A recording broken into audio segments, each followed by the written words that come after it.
Hello বন্ধুরা, জয়াসরে তোমাদের সবাইকে স্বাগত। বন্ধুরা, আমি চলে এসেছি আজকে আমার ছাদ বাগানে তোমাদের সাথে পেঁপে গাছের শেয়ার করতে। জলের ট্যাঙ্কির ভিতরে মাটি টাটি দিয়ে আমি কিভাবে জৈব পদ্ধতিতে পেঁপে গাছ করব বা করেছি সেটাই তোমাদের সাথে আমি শেয়ার করব। আর একটা বড় পেঁপে গাছ আমার আছে, সেই পেঁপে গাছটা অনেক লম্বা হয়ে গেছে। তো সেই পেঁপে গাছটাও আমি কিভাবে একটু ছোট করব সেটাও তোমাদের সাথে শেয়ার করব। তাহলে চলো যাক, বেশি দেরি না করে ভিডিওটা শুরু করি। পেঁপে আমাদের সকলের পক্ষে ভীষণ ভীষণ উপকার। আমরা আমাদের ছাদ বাগানে সবাই একটা করে পেঁপে গাছ রাখবো। পেঁপের আঠা, পেঁপের পাতাও বিশেষভাবে আমাদের খুবই উপকার, ভীষণ ভীষণ উপকার। এই যে পেঁপে পাতা, পেঁপে এবং পেঁপে আঠা। তাহলে চলো যাক বন্ধুরা। আমি এই পেঁপে গাছটা কিভাবে করেছি সেটা তোমাদের সাথে শেয়ার করবো। আর দেখো, এটা হলো আমার একটা বড় পেঁপে গাছ। এই পেঁপে গাছটা, ছাদ বাগানে এত বড় পেঁপে গাছ ঝড়ে টরে ভেঙে যেতে পারে। তো এই পেঁপে গাছটা আমি একদম ছোট করে দেব। ছোট করার পরেও পাশ থেকে যে ডালপালাগুলো বেরোবে তার থেকে সুন্দর সুন্দর পেঁপে হবে। দেখো, আমি এখন কেটে দিচ্ছি মধ্যিখান থেকে, একদম মাজা থেকে পেঁপে গাছটা আমি কেটে দিচ্ছি। দেখো, আমার পেঁপে গাছটা কাটা হয়ে গেছে। এবারে আমি মোটা একটা প্লাস্টিক দিয়ে সুন্দরভাবে আমি বেঁধে দেব।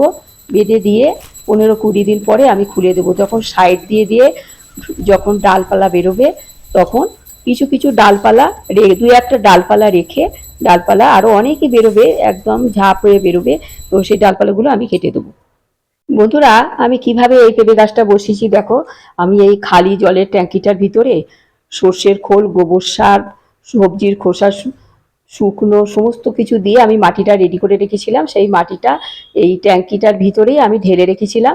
তারপরে আমি একটা ছোট চারা, আমি বীজ ফেলেই আর কি, আমার পেঁপের দানা ছিল, ছোট একটা চারা হয়েছিল। সেই চারাটা আমি এখানে 1-1.5 হাত যখন লম্বা হয়েছিল তখন আমি তুলে একটু এই খালি জলের ট্যাঙ্কিটার ভিতরে সার মাটি দিয়ে, জৈব সার আর কি দিয়ে আমি গাছটা বসিয়ে দিয়েছিলাম। গাছটা কিন্তু আমি সোজা করে বসাইনি, গাছটা একটু ক্যারাচে করে বসাতে হবে, একটু বেঁকিয়ে আর কি।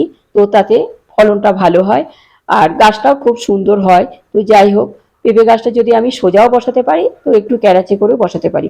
আর দেখো, এই জলের ট্যাঙ্কির ভিতরে যে পেঁপে গাছটা হয়েছে সেটা দেখো কত সুন্দর, একদম ঢল ঢল করছে, মনে হচ্ছে যেন একদম পেঁপে গাছটা জমিতে হয়ে রয়েছে। দেখো কত বড় বড় পাতা, কত সুন্দর সুন্দর ফুলও ধরে গেছে। আর কয়েকদিন পরে আর কি পেঁপে হবে। আর একটা পেঁপে গাছ তো তোমাদের দেখালাম। আর মাঝে মাঝে গোড়াগুলো সাইড, পেঁপে গাছটা তো বড় হয়েই গেছে, আর মাঝে মাঝে গোড়ার সাইডগুলো সামান্য সামান্য একটু খুঁড়ে দেবো, বেশি খুঁড়বো না। খুললে কিন্তু ওই যে গর্ত হয়ে যাবে, ওই গর্তের ভিতর যে জল জমলে পেঁপে গাছগুলো নষ্ট হয়ে যেতে পারে। পেঁপে গাছ খুবই, আমার এই খালি জলের ট্যাঙ্কিটার ভিতরে মাটি টাটি দিয়ে যে আমি গাছগুলো বসিয়েছি, শুধু যে আমার পেঁপে গাছটাই আছে তা না।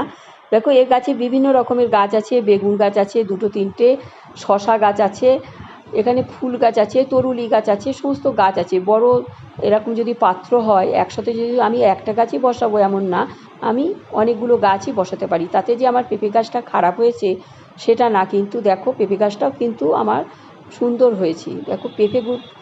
আর এই যদি কোনো পোকা টোকা আক্রমণ হয় তাহলে একটু আমার ঘরে তৈরি করি আমি নিম কীটনাশক, একটু স্প্রে করে দেবো। দেখো গাছটা একদম ঢলঢল করছে, একদম মনে হচ্ছে যেন জমিতে হয়ে আছি। পেঁপে গাছটা হঠাৎ করে দেখলে উপর থেকে মনে হবে জমিতেই হয়েছে।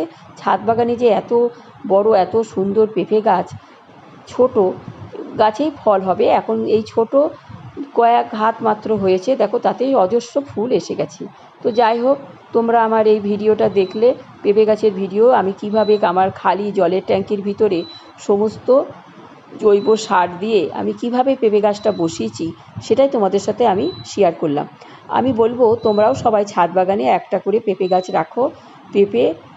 পেঁপের আঠা, পেঁপের পাতা সব খুব ভীষণ ভীষণ উপকার। তো যাই হোক, তোমরা আমার এই ভিডিওটা দেখলে, তোমাদের যদি আমার এই ভিডিওটা ভালো লেগে থাকে তো তোমাদের কাকিমাকে একটা লাইক শেয়ার সাবস্ক্রাইব করে আমার চ্যানেলটার পাশে থেকো। আসি তাহলে, সবাই ভালো থেকো, টাটা। পরবর্তী আরও অনেক নতুন নতুন ভিডিও নিয়ে আমি এসে যাব।